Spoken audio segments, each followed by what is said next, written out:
안녕하세요. AI가 알려주는 오늘의 세계사입니다. 오늘은 2월 6일.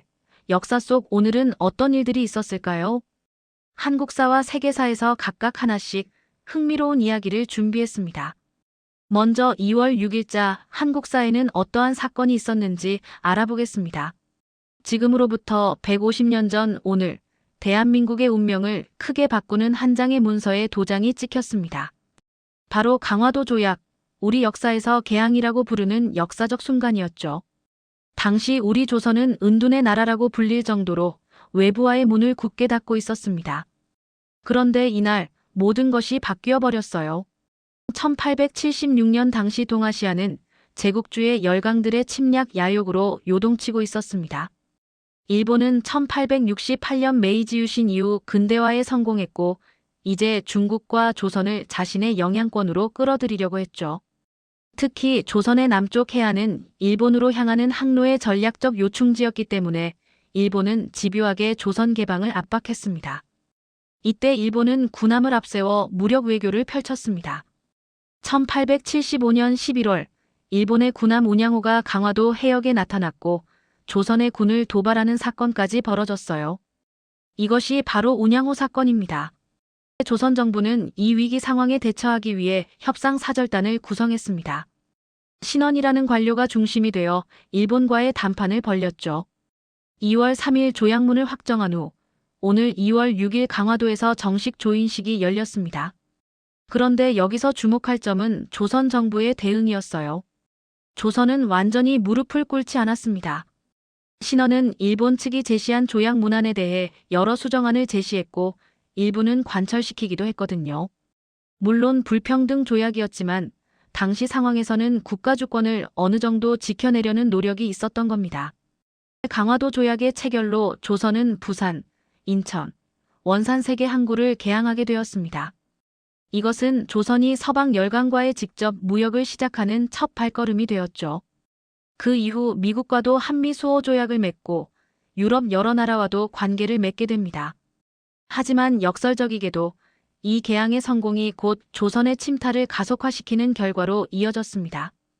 일본은 강화도 조약을 발판 삼아 조선에 대한 영향력을 점점 확대해 나갔기 때문입니다. 오늘날 우리가 강화도 조약을 돌아볼 때 여기서 배우는 교훈은 명확합니다. 바로 선택의 중대함입니다. 조선 정부는 결국 개방을 택했지만 그것이 발전으로 이어지지 못했습니다. 왜일까요? 개방이라는 선택 이후의 대응이 부족했기 때문이죠. 오늘날 우리는 국제사회에 적극 참여하면서도 자주성을 지켜내는 방법을 배우게 됩니다. 또한 역사적 부당함에 대해 얼마나 우리가 해석하고 극복해야 하는지도 깨닫게 되는 계기가 되었습니다. 다음은 2월 6일자 세계사에는 어떠한 주요 사건이 있었는지 알아보겠습니다. 축구의 역사에 영원히 기억되는 슬픈 날이 있습니다. 68년 전 오늘 2월 6일 비행기 한 대가 독일의 미넨 공항에 추락했어요. 44명이 탑승해 있던 그 비행기에는 영국의 명문 축구단 맨체스터 유나이티드의 선수들이 타고 있었습니다. 그 비극으로 23명이 생명을 잃었습니다. 축구 팬들에게는 스포츠 역사상 가장 슬픈 날 중 하나로 기억되는 이 사건의 이야기를 들려드립니다. 1958년 당시 유럽 축구는 클럽 대항전인 유러피언컵이라는 최고의 무대에서 명문 클럽들이 각축을 벌이고 있었습니다. 맨체스터 유나이티드는 당시 유럽 최강의 팀으로 손꼽혔죠. 감독 맷 버스비 하에서 성장한 젊은 선수들을 중심으로 한 팀이었는데 당시 이 선수들을 버스비의 아이들이라고 부르며 사랑했습니다. 특히 바비 찰튼과 같은 스타급 선수들이 있었어요. 2월 6일 이 팀은 유러피언컵 8강전을 마치고 영국으로 돌아가는 길이었습니다. 영국 유럽항공 609편은 미넨 공항을 출발해 맨체스터로 가려는 참이었습니다. 날씨는 눈이 소복이 내리는 악천후였어요. 비행기는 이륙을 시도했지만 활주로 위에서 속도가 늘어나지 않았습니다.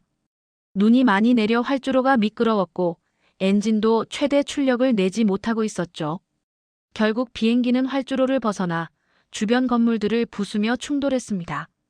그 순간의 충격은 엄청났습니다. 생존자들의 증언에 따르면 마치 지옥 같은 광경이었다고 합니다. 사고로 맨체스터 유나이티드 선수 8명과 스태프 3명을 포함해 모두 23명이 사망했습니다. 당시 맨 나이 21살, 22살의 젊은 선수들이 대부분이었죠. 영국 축구계는 큰 충격에 빠졌습니다. 많은 팬들이 이들을 추모하며 눈물을 흘렸어요. 그런데 여기서 감동적인 일이 일어났습니다. 비록 부상을 입었던 맷 버스비 감독은 병원에서 회복되었고 생존한 선수들과 새로운 선수들을 모아 팀을 재건했습니다. 그리고 10년 뒤 맨체스터 유나이티드는 유러피언컵을 우승하게 됩니다. 절망 속에서 일어난 기적 같은 회복이었죠. 미넨 비행기 참사는 현대 스포츠사에서 우리에게 여러 교훈을 줍니다. 첫째, 재난 앞에서 인간이 얼마나 연약한 존재인지를 보여줍니다. 축구선수라는 신체적 능력을 갖춘 사람들도 자연과 기계의 한계 앞에서는 무력했습니다. 둘째, 그럼에도 불구하고 우리는 그 어려움을 극복할 수 있다는 희망을 보여줍니다. 맨체스터 유나이티드의 회복은 단순한 축구의 승리가 아니라 인간의 회복력에 대한 찬양입니다. 셋째, 죽은 자들을 기억하는 문화의 중요성입니다. 오늘날 맨체스터 유나이티드는 매년 2월 6일 미넨 메모리얼을 열며 희생자들을 추도합니다. 이는 비극을 역사로 기록하고 그것을 통해 배우려는 인류의 노력을 보여줍니다. 오늘은 강화도 조약과 미넨 비행기 참사에 대해 알아봤습니다.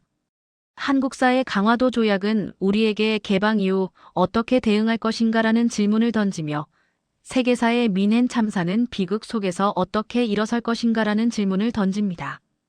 역사는 과거의 이야기가 아니라 현재를 이해하는 열쇠입니다. 150년 전의 역사적 결정과 68년 전의 비극 속에는 오늘날 우리가 살아가야 할 방식에 대한 지혜가 숨어 있습니다. 내일은 또 어떤 흥미로운 역사가 기다리고 있을까요?